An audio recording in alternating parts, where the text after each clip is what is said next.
Okay, call to order the September 16th school board meeting. Do not do pledge allegiance of the middle meeting. So member clerk, please take the roll call. Member Corcoran. Here. Member Ketto is here. Member Olson is absent. Member Raphael. Present. Member Tyson. Here. Member Peterson is absent. Member Luthner. Present. Do we have any changes to the agenda? And then, oh, sorry, no, I'll take notes. Okay. First order of business is reports. Superintendent report. Actually, we'll do the strategic plan update first. As the strategic plan has now been in place for the better part of the year, we've been working really hard at the different action plans and related goals. And you've seen some of that in some of the different reports that have been given to the board over the course of the year. Oftentimes, the work happening in our schools is tied directly to what's called for in the strategic plan. We're not going to go through the strategic plan detailed tonight because you've seen that more than once. What we're going to use a few minutes tonight to give you an update on the 6 action areas and goals that reside in each of those different action areas. You'll be given some details, some higher level detail on the work in those areas. We're not going to take the 3 hours necessary to give you all of the nuance and the detail. You see it in different formats, you'll see it throughout the year. Get a chance to benchmark where we're at today with our 5-year strategic plan timeline and giving us a 1-year snapshot. So we will start with our first action area, and that is high quality instruction. Director J.B. Jacobson and Director Friedman will get us started with that area, and they'll walk us through the road.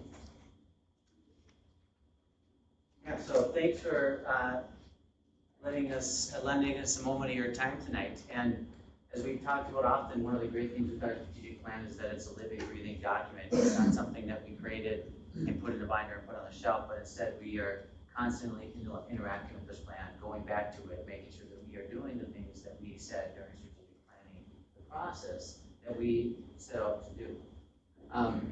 And here is our belief statements, our vision statement, our mission statements. As Dr. Massey said, we're not going to spend a great deal of time on this, but we share them just because they are the first word in the sentence when it comes to our strategic plan. What I'll do since I'm going first is rather than read through each goal and objective, but really to touch on, okay, where's the rubber meet the road in regards to our strategic plan, and those being our action steps at this point.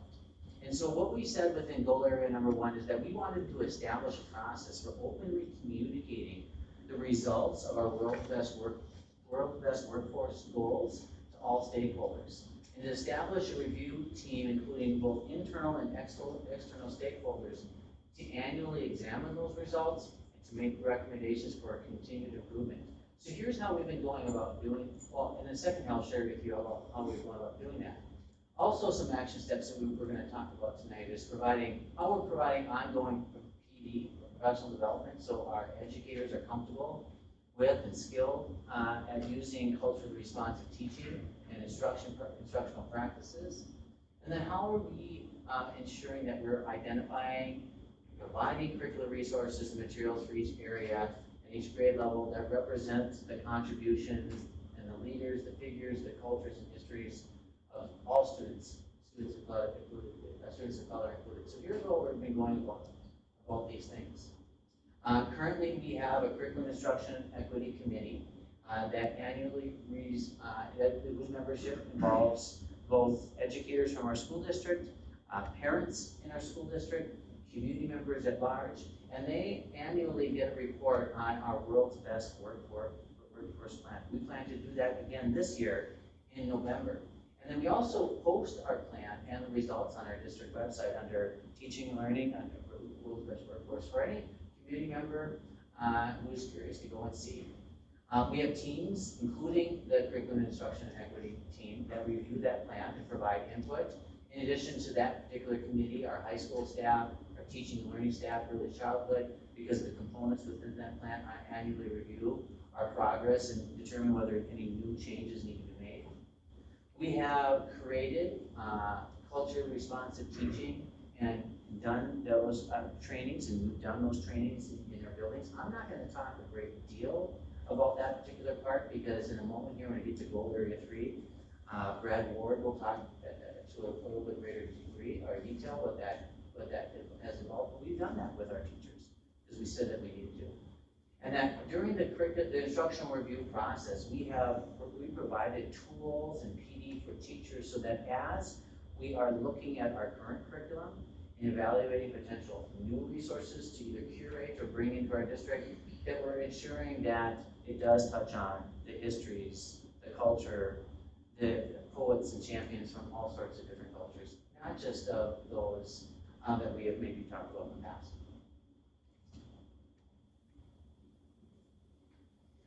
I also have Goal Area 2.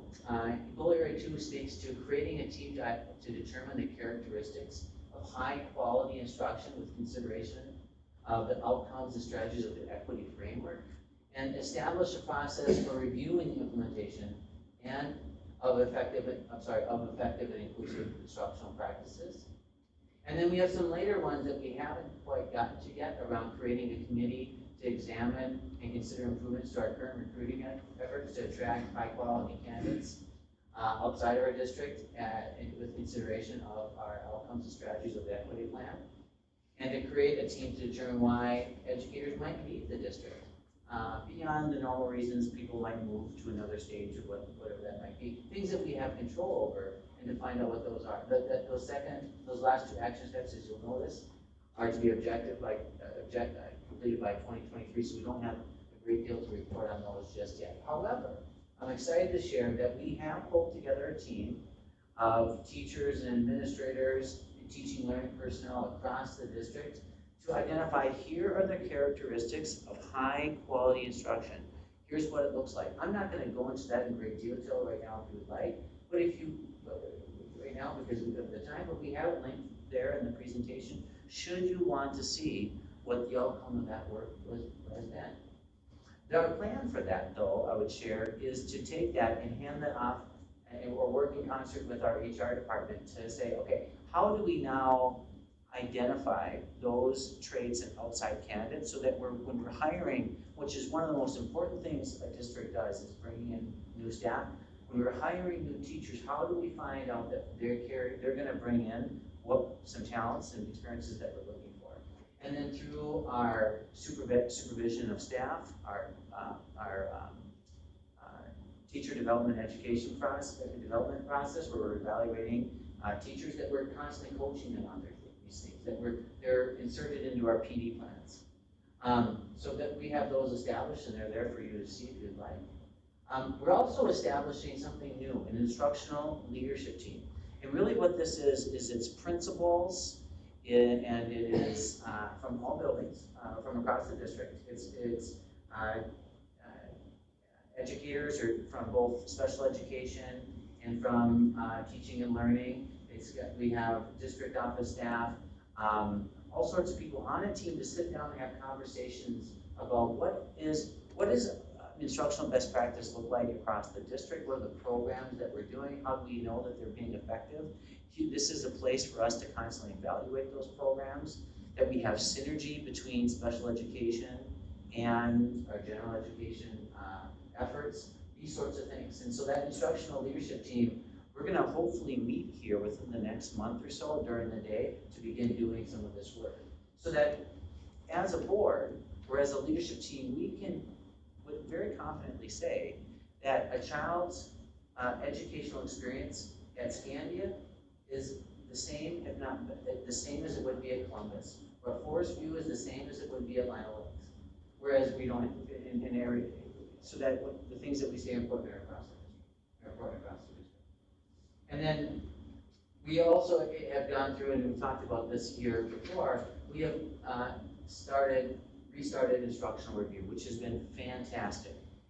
Bringing teachers together to have conversations around what does our coursework need to look like across the district, what are the resources that we want to use, those sorts of things. We have a number of departments that are currently in instructional review, and also we've been having conversations really as of late to talk about what does our sustainability efforts and plan look like for instructional review after they complete it, so that we're checking back in with grade level teams, or checking back in with departments to ensure that the coursework or the essential learning, the priority standards, the coursework, the resources that we have put into place are meeting the needs that we want them. They are being effective as proven by data. So with that, I'm going to turn it over to the aforementioned Brad Ward, who's going to talk about going to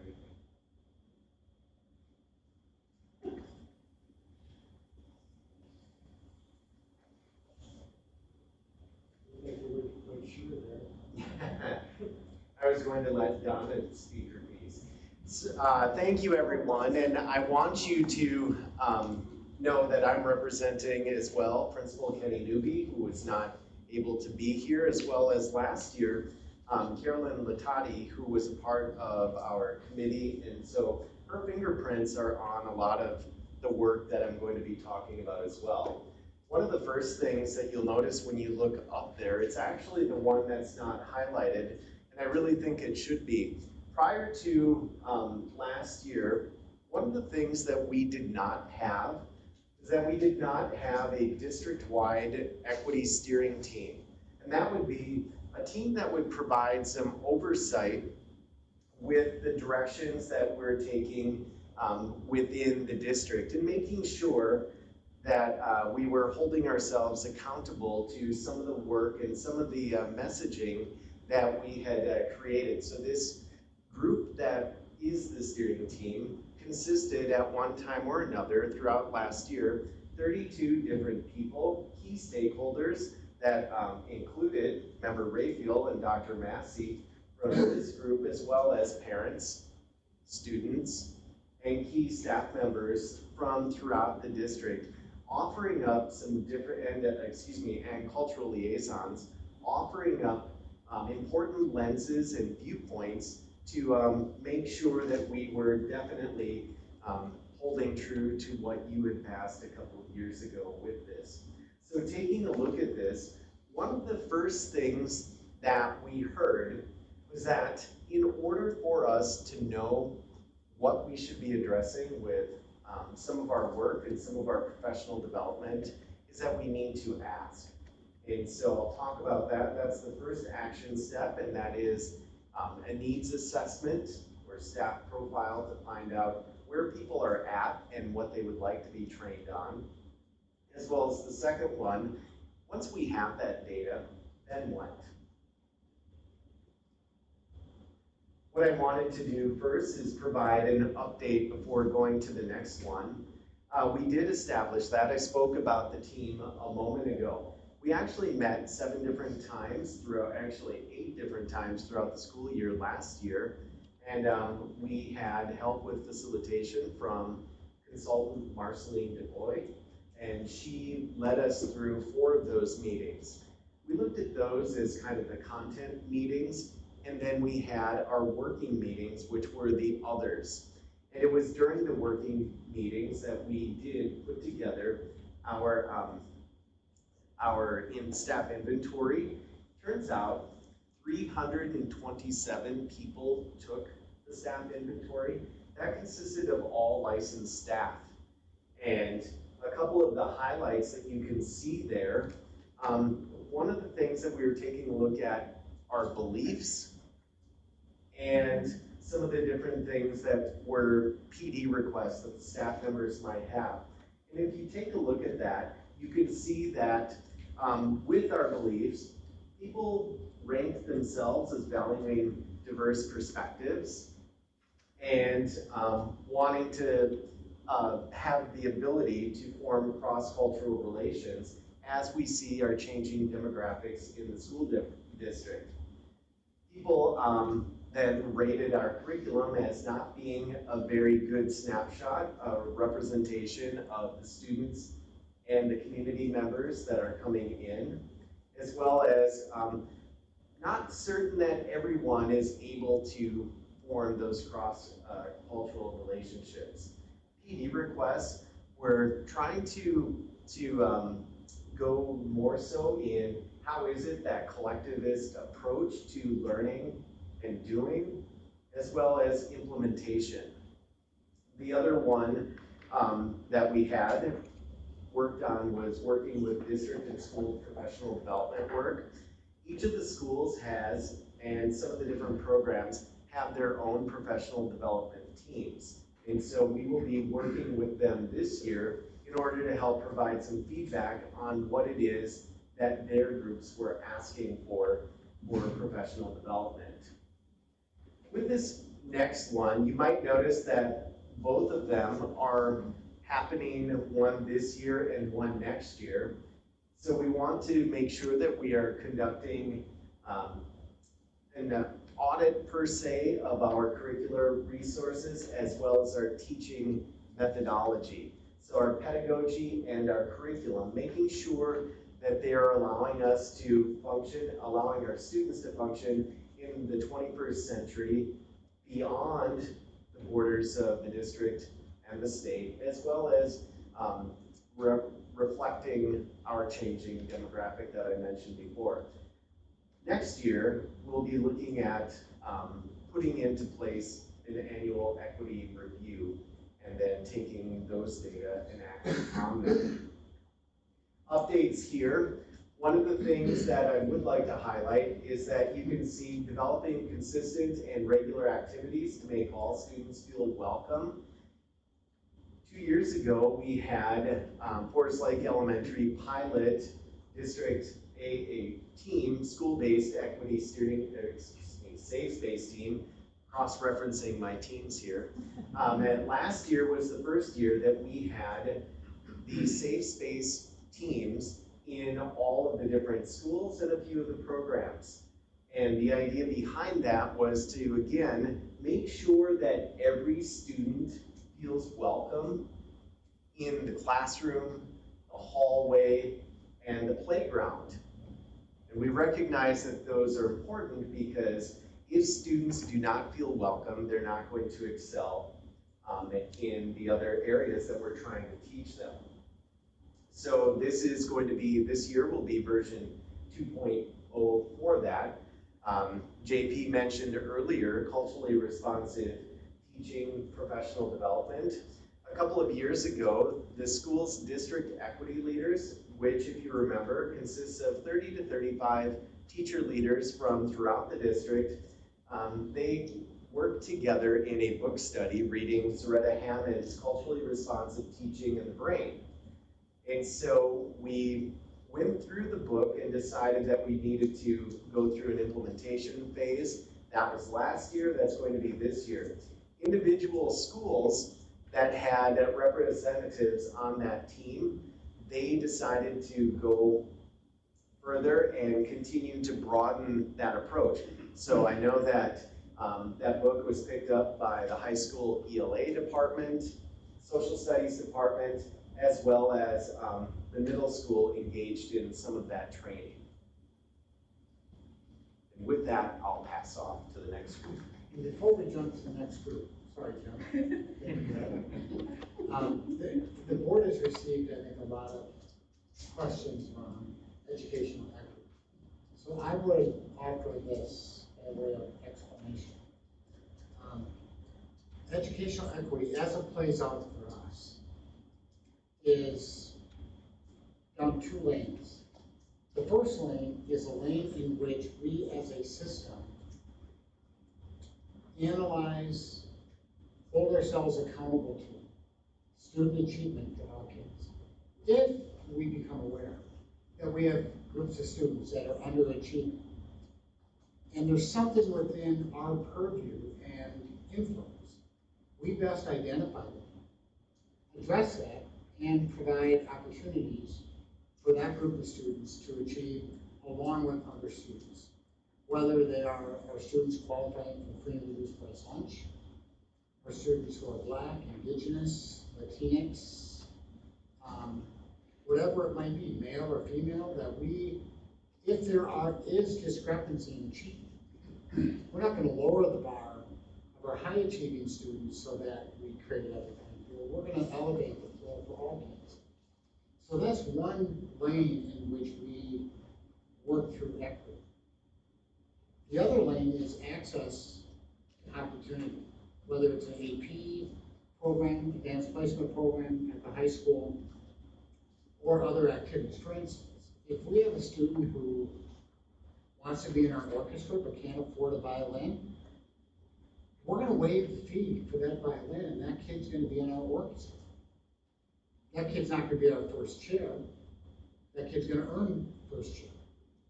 But that student will have access and opportunity to be in our orchestra. If we have a student that wants to be on our football team but can't afford the fee, we're gonna waive it.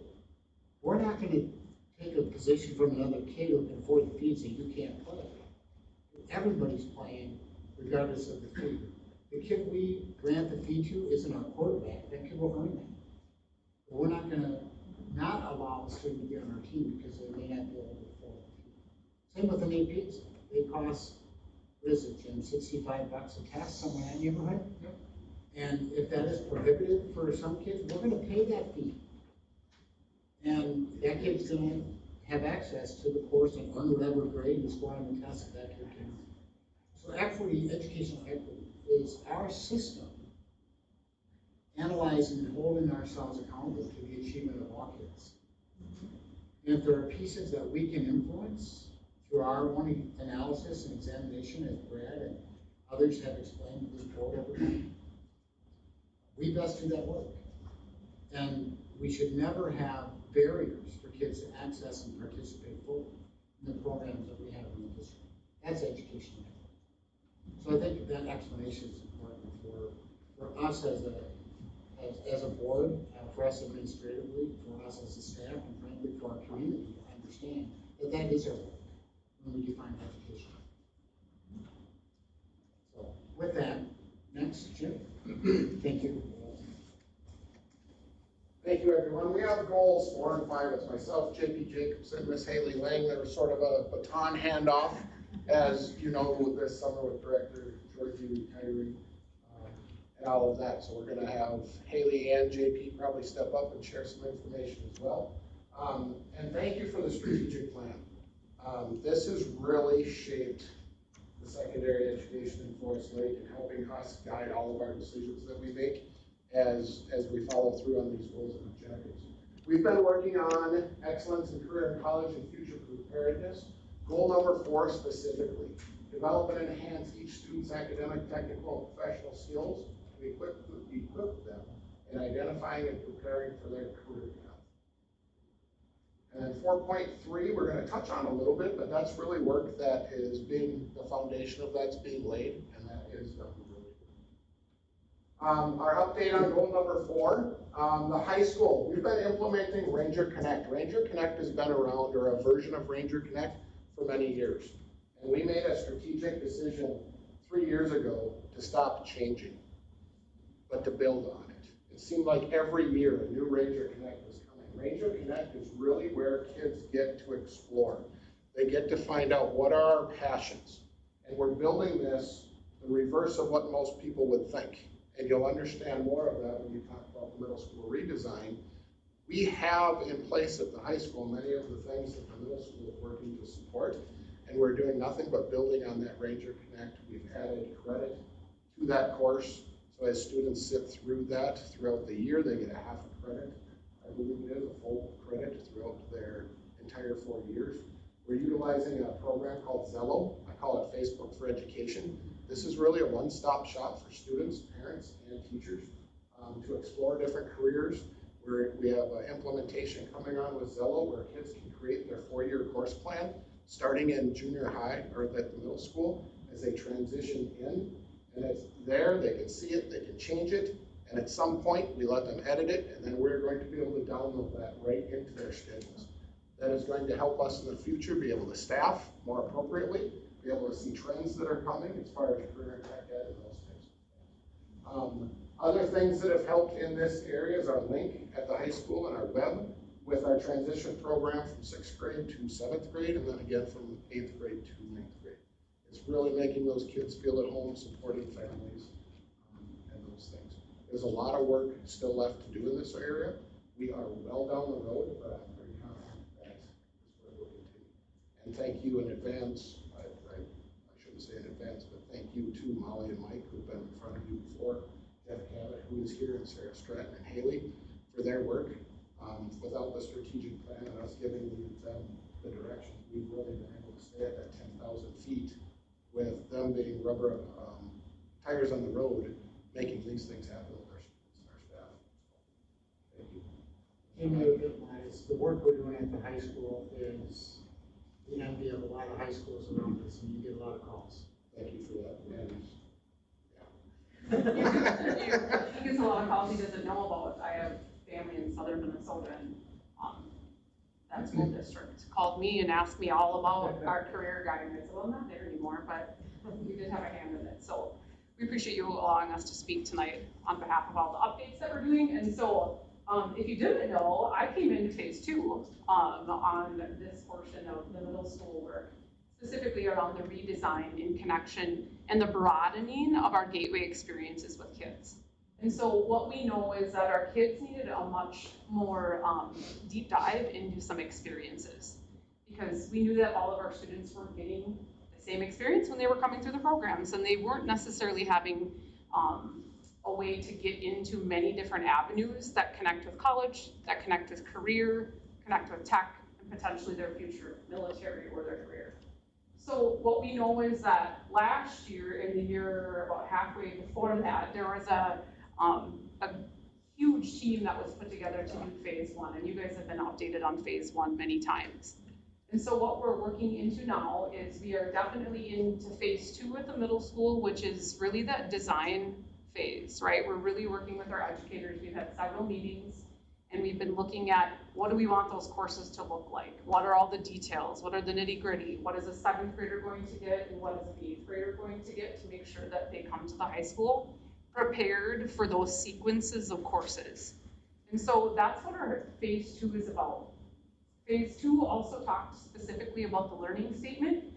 If you see adults at the middle school on the back of some of their t-shirts, I don't know, maybe has anybody seen those? It's creating, we go through and all we're doing is making sure that we are creating experiences that inspire learning, and we're really inspiring kids to be creative, right? Creative and be innovative. And so that's what we're doing, and that's our learning statement, okay? One of the things that what we've really been using is the launch cycle, it's called. And some of our teachers have even already started posting this in their classroom and using the cycle to start getting kids ready for this process. So we're using it as educators, and we're modeling it with our students. And you can see an example of there, but a lot of what the cycle is iterations, asking a lot of questions, creating ideas, putting them to work, seeing if they work, and if they don't, putting it out to an audience and then reworking it. And so those are some of the things that we're working on at this point, but yeah, I welcome you to stand up and help me out. Well, sure, and one of the things that we know, and why we've selected this process, is we know that for years, schools have done a great job of teaching content and testing on content. But all of us carry around in our pockets the encyclopedia of the world. So now what are we gonna teach kids next? And it's teaching them what to do with that content. And so we borrowed the launch cycle based off of a business model called design thinking. And it's really about having kids interact with their world and then make observations, ask questions, iterate, work within teams. We talked about collective learning as part of a culturally responsive teaching. people, that's one of the things that businesses are asking of us. We need people that can think, we need people that can create, people that can work within teams, create something novel, take something that was originally created, made it better. And so this launch cycle is some work that's really taking that business model and putting it in language that is familiar to 7th and 8th graders. And so what we want our teachers to do is get familiar teaching and designing units around this launch cycle, and then practicing in their classroom. And I think this is fantastic that they're already done. And problem solving. And so one of the future preparedness pieces is what I hand back to Jim, because our students at the 7th and 8th grade level are moving right directly into their college and career pathways. Which is engaging students in learning systems that foster life skills both in and out of the classroom. Really, this is our career pathway work. And this work started with our first DLI grant that we received. We received a second grant. And the cool thing for me as a high school principal is this is morphed. This is morphed beyond our CTE courses. We had teachers meet this summer starting to talk about how can we create these career pathways in all of our areas. Each of our CTE areas has advisory boards, and every time we meet with those advisory boards, led by Mike Barron, Molly Barnett, and Gavin, we're asking industry, what do we need our kids to know? What are the skills that they need and the dispositions that they have to have in order to be successful? And where does that apply in business, in education, healthcare, all over the place? Jeff then was able to take a group this summer that he was working with and start to look at employability skills that we are starting to use with all of our teachers to infuse that language, not only our CTE and our career-specific courses, but all of our core areas as well. It's really hard sometimes when you're sitting learning algebra for an algebra teacher to take the time and talk about where does this fit in a job. We all know as adults math fits all over the place, but sometimes you don't take that time in those core areas to sit and think, how does this reflect? Where am I going? What do you want to do? And how do these subjects fit? And we started initial discussions with our staff on greater ways that we can expand those as we move on. As we start to rebrand, which is part of the thing that we're going to be moving on with as we move through the strategic plan, rebranding what we do at Forest Lake area schools. Admittedly, as the middle school goes through this, there's a lot of trickle down. A lot of the things that we'll be doing eventually, we hope to get into the elementary schools. It's never too early to start dreaming about what you want to do in the future. With that,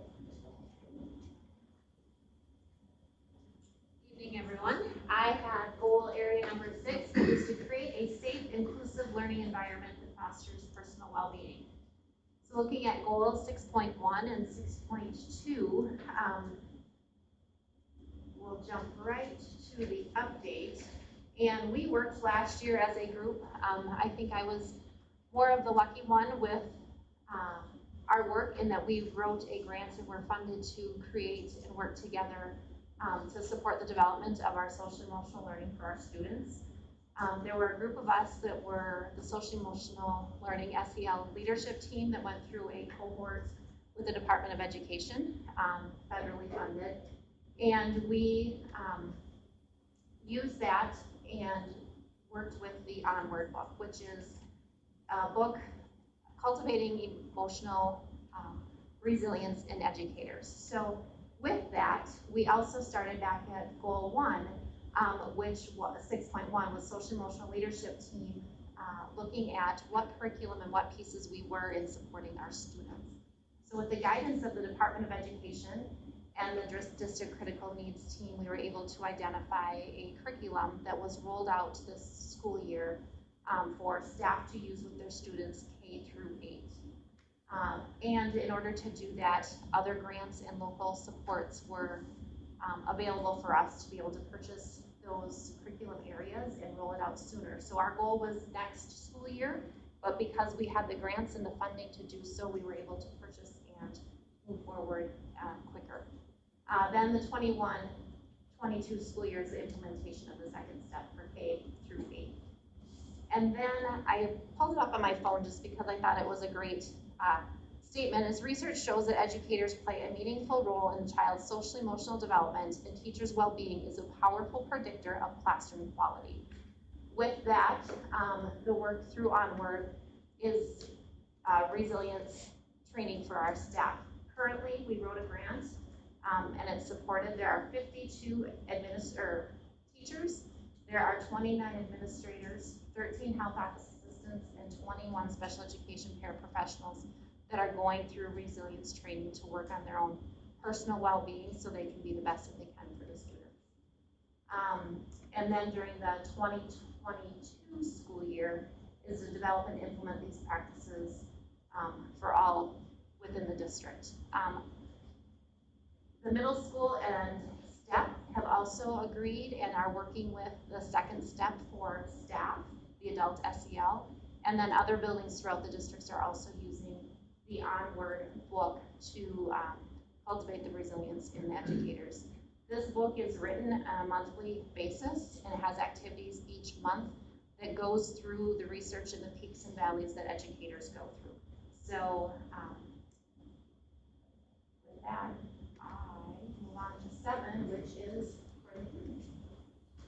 Can I ask a quick question, Kelly? Could you please state when the SEL is starting for K through 8? This year. This year? Yep, it has What started. one was next year? Our goal was for next year, but because of the funding, we were able to purchase everything and we didn't want to let our subscription waste a year, so we have started implementing it this year. Very good, thank you. So moving on to goal 7.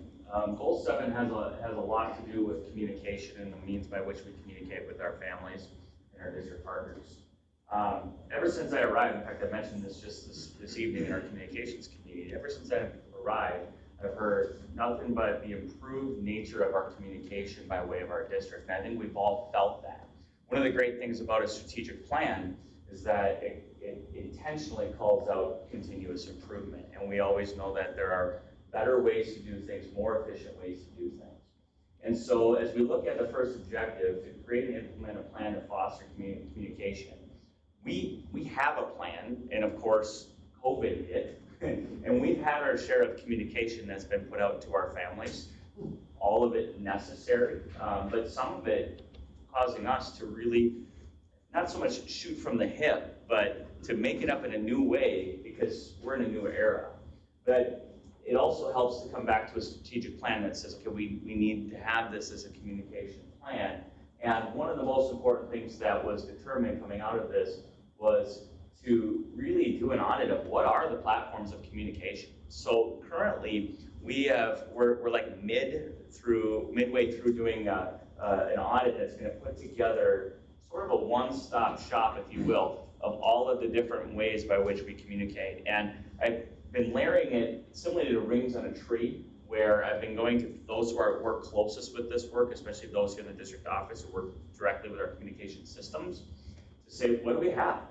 And within those platforms, what are their strengths? What are their limitations? If there was one communication platform that did it all, we probably would only use that one. But we know that there are many. In fact, we've been getting into the weeds on it a little bit, but we'd rather over-cover this audit. I think right now we're up to 31 different forms of communication. Now, that's, like I said, getting into the weeds of things like the app Remind, or cell phone communication, putting all print materials, social media. I mean, the list goes on, and that list is under development right now. The goal for this is really to be twofold. One, to provide an analysis of what do we have? Do we have redundancies? What are the strengths and weaknesses? Do people know what those are? Do our staff know what those are? And then 2, to provide a resource for incoming folks in our district to come in and say, okay, well, how do I communicate? What do we have? What do we do? This will be a great resource for folks to have by way of this district audit. It's interesting because you look at that maybe in language and you say, well, okay, that's a good thing to have.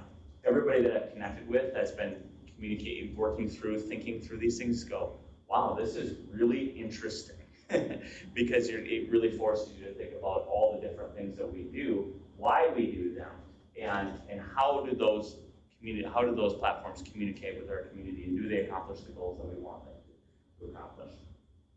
The second part of this is to do a gap analysis of understanding our communication platforms with our community. What are we missing Do we really understand the best ways to communicate, let's say, with our parents? And we were somewhat ready to go with this survey, and then this thing called COVID-19 hit. And we just felt that doing a survey like that in the middle of triage was probably not going to yield. It would yield information to us that would be usable in that moment, but not for the collective, the broader goal of what the strategic plan is aimed to do. We know that we're in a new era. We went into COVID thinking that maybe this will be a temporary thing and we'll come out and we'll revisit it. So we know that this survey is going to have to tie into things that we've learned along the way, but it just was determined that this last school year wasn't the best school year to do a survey like that when it comes to the understanding, but we do have that. And then the third element on this is just determining an action plan based on what that gap analysis and what that district audit yields down the road. The eighth goal that we have, by the way, is the strategic plan, is to really leverage our community partnerships. And one of the neat things about both the communication and the partnership goal of the strategic plan is it feels kind of like the glue that sort of binds all of these other goals together. When we think about our career focus in our schools, from the elementary all the way up through graduation and on, we really think about, we don't go this alone. It takes a community it takes a village, right, to raise our kids. And we know that our community partnerships are vital to that work.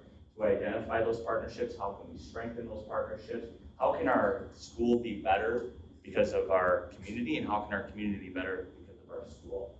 And so where we're at right now is to really leverage what are our partnerships. It's kind of like similar to the first goal that I was speaking about, to really get an understanding of what are all the partnerships out there. I mean, we ask anybody in this room, we're all aware of the partnerships that we've worked with, but if we had a more of an umbrella viewpoint, a global viewpoint of all of those partnerships, we're going to better understand how to leverage those partnerships to best serve our community, make it a win for our school, but also to celebrate those partnerships. That's one of the things that I've been very proud of just within Community Ed, is every partnership that we have, when we celebrate those, it's such a win for everyone, including the partner that we're working with there. And then the last element here, and this one kind of works in tandem with Renee Reedy's group, so this would be like a good segue over to her goal, is working with the communications team to plan an event bringing community leaders together. So it was interesting, as we were working through the action steps of our goal, and as Renee's group was working through the action steps of theirs, we found that there was overlap, that having 2 community leader meetings would have been redundant. We can accomplish both objectives with one said meeting. And so with the goal in theirs of bridging and building a community of communities, their goal really spoke to kind of the who, and ours spoke a little bit more to the what, about leveraging those partnerships, understanding the alignments and effectiveness of those partnerships, and how do those strategic relationships fit with our broader school system. I would say beyond even E12, but thinking about our youngest learners from birth all the way through last years of life, thinking of some of our EA classes too. So with that, I will turn it over to Renee, who will come up and talk about Goal 9. Wearing a lot of hats today. Yeah, Goal 9. So I feel like Corey stole all my talking points. That's why I went first. Right? When we created this strategic plan, the ink was fairly dry before March of 2020 hit, and everything just sort of blew up especially in terms of communication. And so we kind of went on this siding where I think rightfully so, the district became a little bit more interested in doing communication that was responsive to the community and to the district's needs, and empathetic to what was happening in the world, versus trying to lay out just a business as usual type of communication plan. So now that we maybe can get out of that a little bit, we're starting to dip our toes back into forward thinking and what happens next with communication once we get back to normal. Is there normal anymore? I don't know. So here's an update. As Corey mentioned, we have co-opted with this large community partnership meeting. Our idea was that we have so many folks in our community, particularly with other organizations, youth sports, churches, various community groups, but to try to get those folks together and talk about, what do you need to hear from the district? How can we better serve our whole community along with our parents and families and students? And so to get that team together and start to talk about that. So we have started to plan that meeting, looking at a late fall kind of meeting, possibly early November, happening for that. And then what our team will do from that is hopefully gather some input that might generate some ideas and thoughts, things that we can move toward in improving our communication. So we'll take that feedback and start to work on some action steps from there. In goal 10, this again, we have some big promotional items that we're talking about here, where we want to boldly promote the opportunities the district has to offer. You heard a lot of them already today, and I will say that a lot of this communication work is collaborative with some of the other themes you've been hearing, career and curriculum items, equity, some of that stuff to communicate that well to families and to the community. So we're starting to move off of COVID and responsive communication and get into like, what can we do going forward? And so we have a staff communications committee, small folks that are tuned in and know what's happening with communications, that will be setting some annual goals here this fall, and then we'll work on those goals and carry on from there. We've got an objective 10.2 on not even the right slide. We have some big ideas about how can we generate to an even broader audience in the Twin Cities metro area, really make a name for Forest Lake amongst the region. And so we're starting to lay the groundwork of how can we get those really cool stories of things happening in our district, filtering up the pipeline so that we can take them and push them out to a bigger audience. And so, you think that would just happen, that I might automatically know everything that's happening in every school, but of course that's not true. And so we have to figure out ways in which we can make our own pipeline work for us. And we're laying some of the groundwork now, but that goal is scheduled for 2023 to be really worked on. That's it for strategic plan. I don't know if there's another slide. No. So, comprehensive update of the work done thus far, and you can see that there's work that is staged for this year and the year after as we work our way through the strategic plan. I'm struck by, in 1920, the fall of 1920 school year, you'll remember the crazy conversation we had about, are we really going to tackle both the strategic plan and an athletic field task force at the same time? And we did both. And then the pandemic. Had we not been so bold in that fall, we wouldn't have a strategic plan and all this work. We'd be stuck in pandemic mode, and we wouldn't have had what's out there today.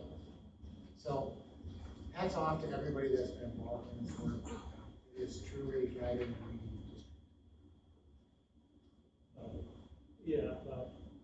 district. I just wanted to know how incredibly proud I am to work with you guys.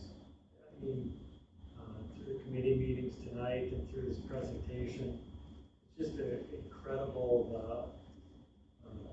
the work that's going on, and it's so student focused, and it just keeps coming back to helping kids, and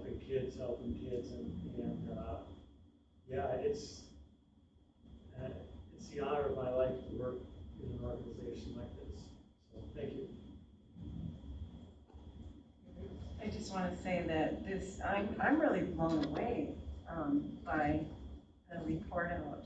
I mean, it's incredible. This is really, truly a living document, and we're really implementing this with fidelity. So the students and the school district just benefits, and I'm just so proud. I concur with Ron. It's just, wow. I need to go home and just digest it all. It's so exciting. Can we just gavel and go home? I'm so proud. I'm so proud. So thank you to everyone. The hard work is amazing. I just want to say time is time always seems to slip away, and that you guys can do a full-time job plus all the extra, I know the hours that go into all this extra stuff. And the passion and enthusiasm that comes through in your presentation, it's just amazing. Our kids, our students are very lucky to have staff that cares as much and works as hard, so hats off to you guys. Great job. I guess, if you don't already know this, I spent my career in marketing, and so I did a lot of strategic planning throughout my life. And I have spent a lot of time on this type of thing.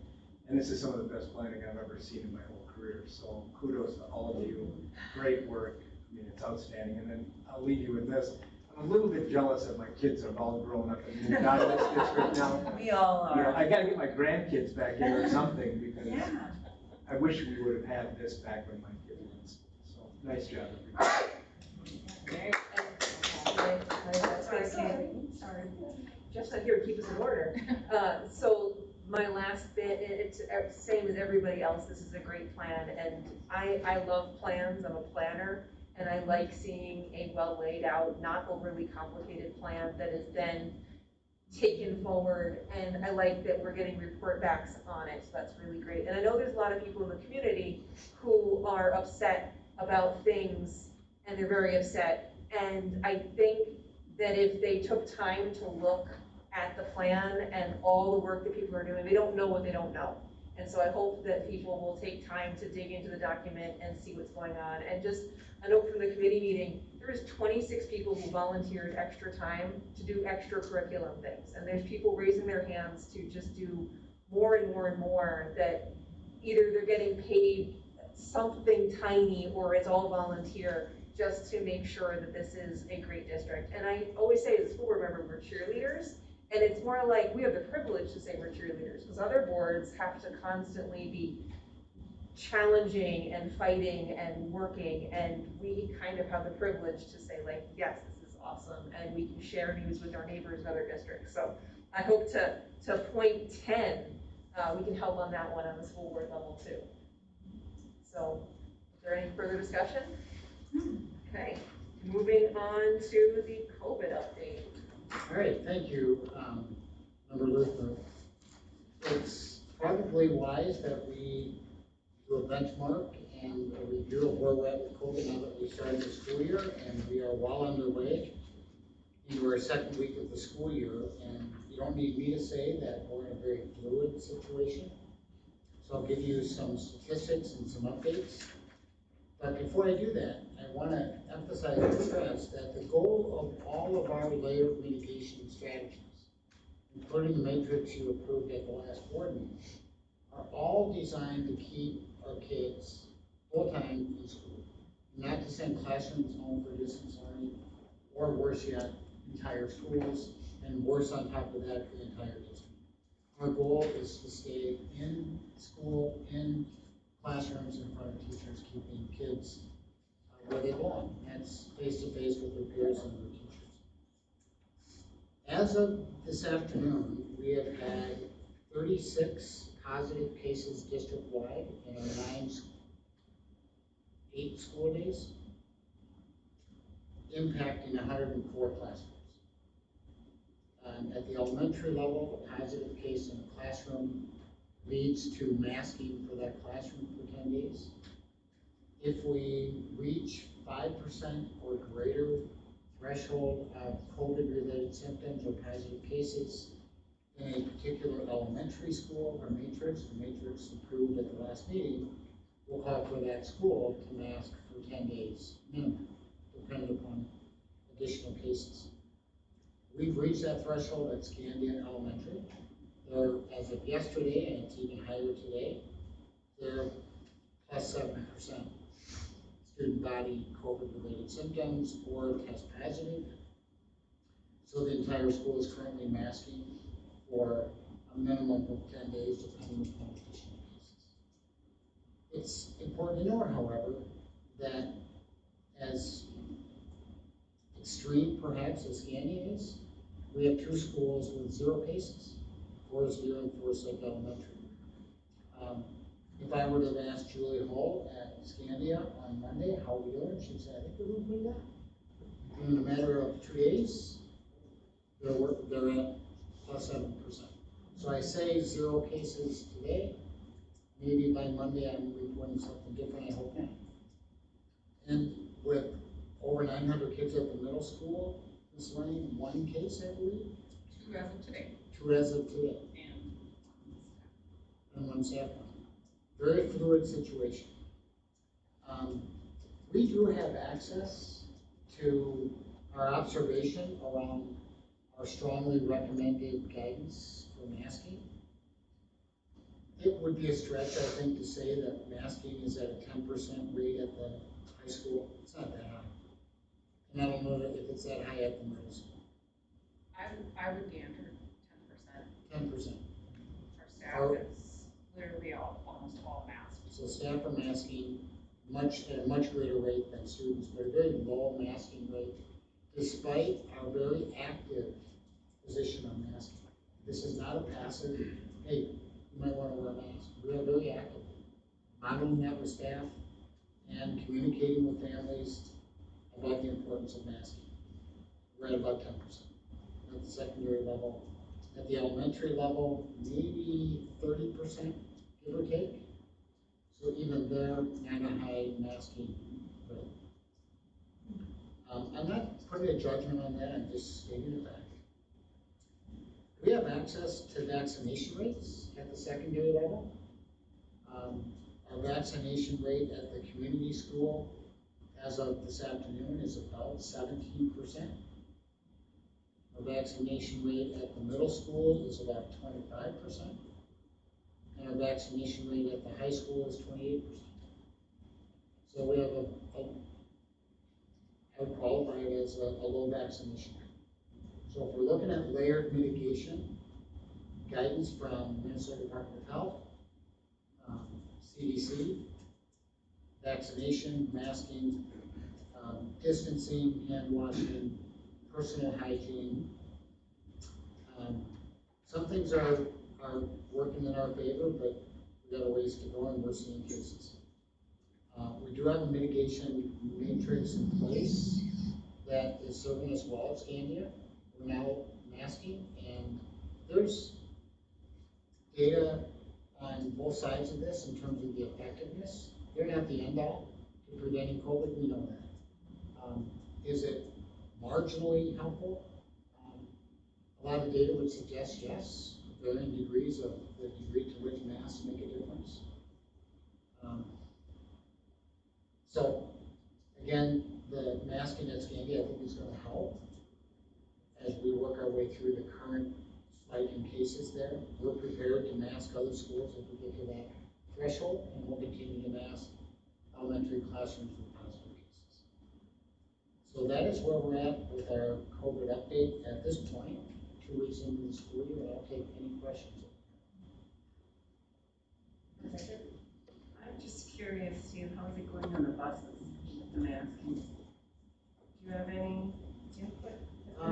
You know, it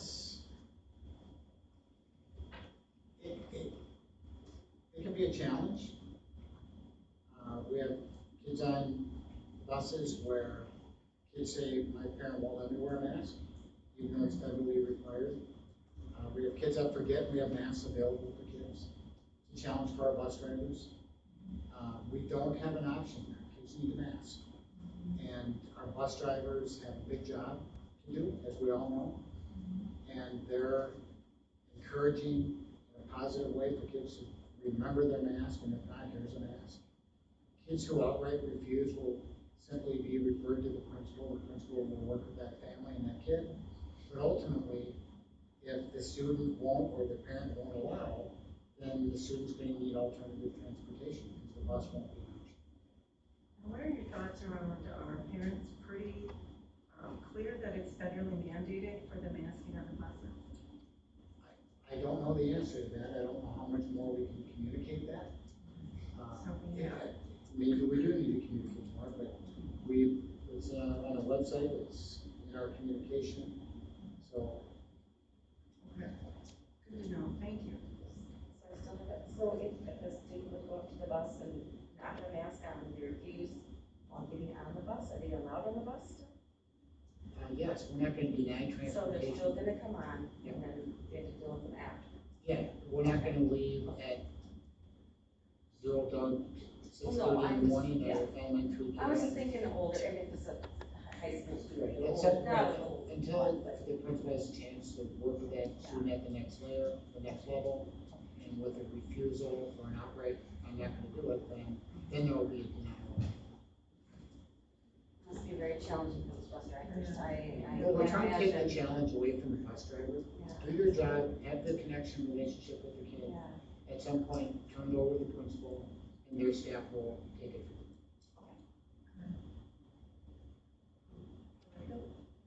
Thank you. Yeah, I think the thing that we all need to remember is that we'd all like to not have any masks in these schools.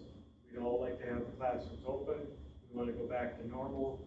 And the easiest way for that to happen is that people get vaccinated and that the kids get vaccinated. That vaccination rate is ridiculously low and it's inexcusable.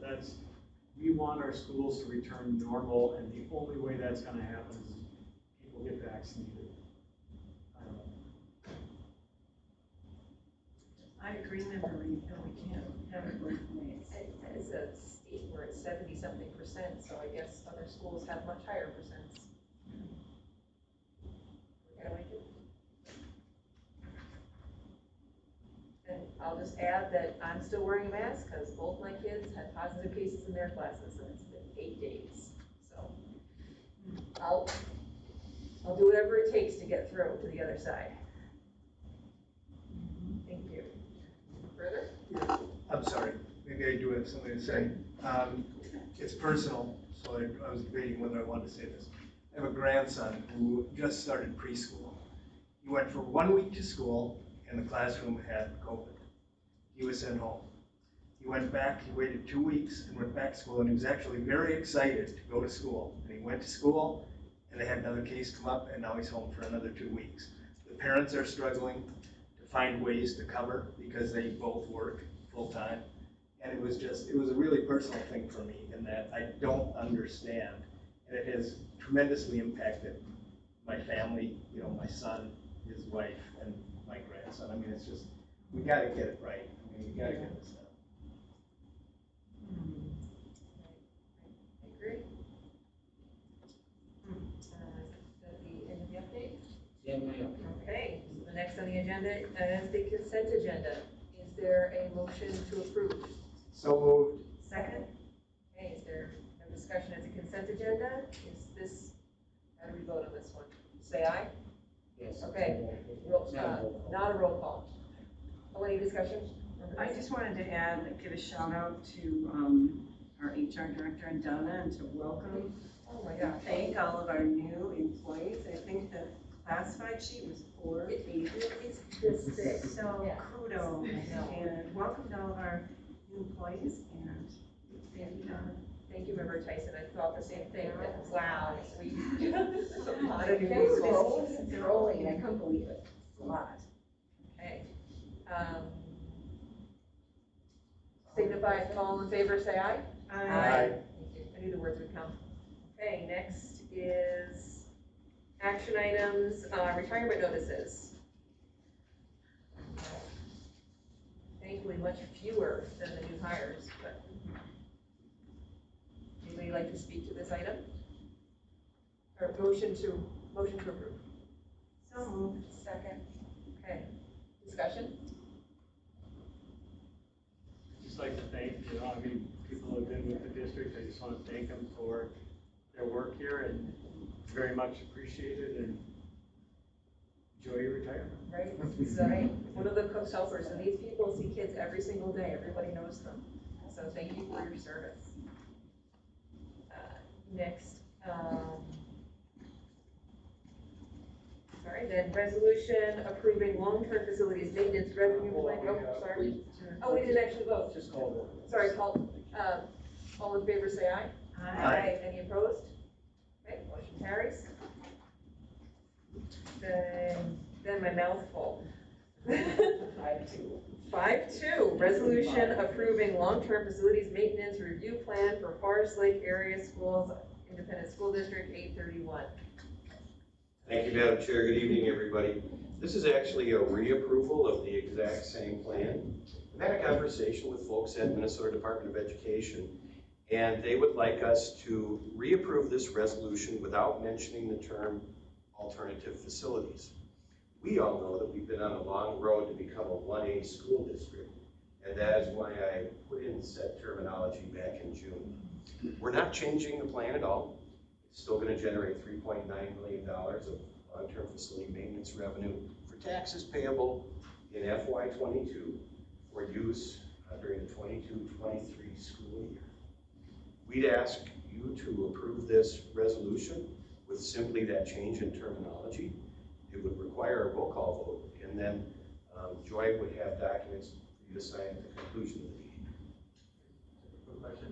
So would us just saying a motion to approve be sufficient, or do you want us to read the whole? I simply need the resolution signed, so you can certainly do a motion. Okay. Is there a motion to approve?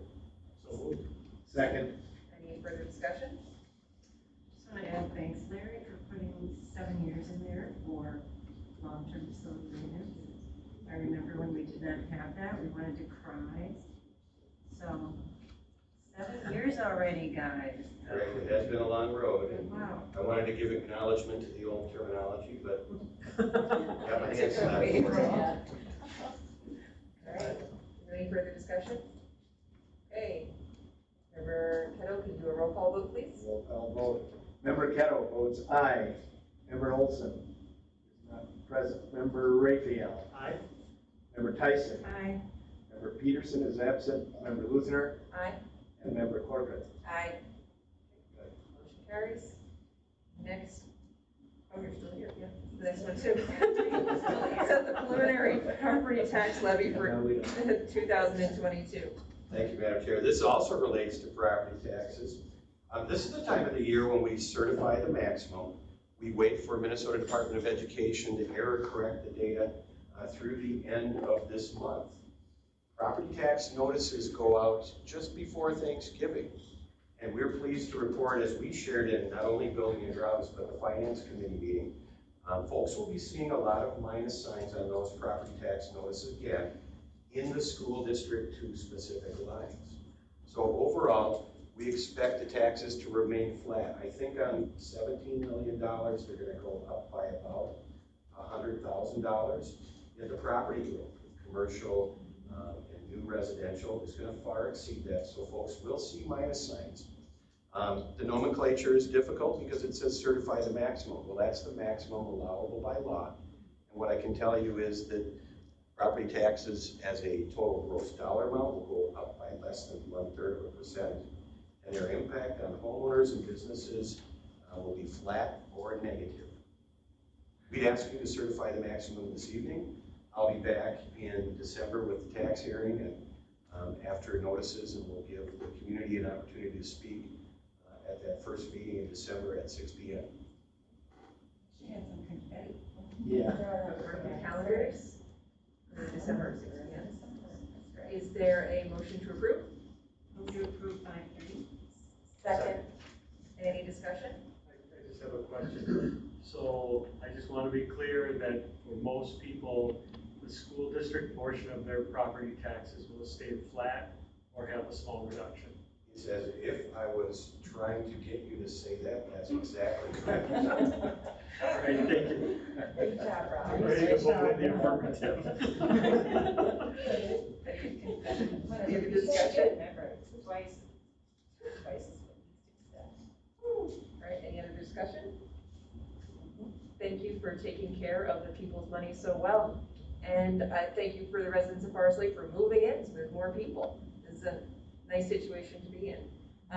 Is this a roll call or not a roll call? Roll call. Member Kettle, can you do a roll call vote? Member Olson is not present. Member Raphael. Aye. Member Tyson. Aye. Member Peterson is absent. Member Luther. Aye. Member Corcoran. Aye. And Member Kettle votes aye. Thank you. Thank you, folks. Thanks, Larry. Okay, Action item 4 is the school board self-evaluation discussion and superintendent goals. All right, the only action item perhaps might be superintendent goals. You've got a 6-page document in front of you that I would suggest perhaps you put in front of you and maybe address first. It is directly tied to the strategic plan. It emanates from the board evaluation that you guys did as board members, the survey that you took. You'll remember that Gail Gilman from MSBA spent time with us virtually 6 weeks ago, maybe 2 months ago, going through the results of that survey. This is her summary of your results and the conversation you had based on your response to questions in that survey. In this document, I've highlighted areas that she identified as areas, or let me put it this way, I've highlighted areas that generated more discussion amongst you at this board meeting, that she also captured.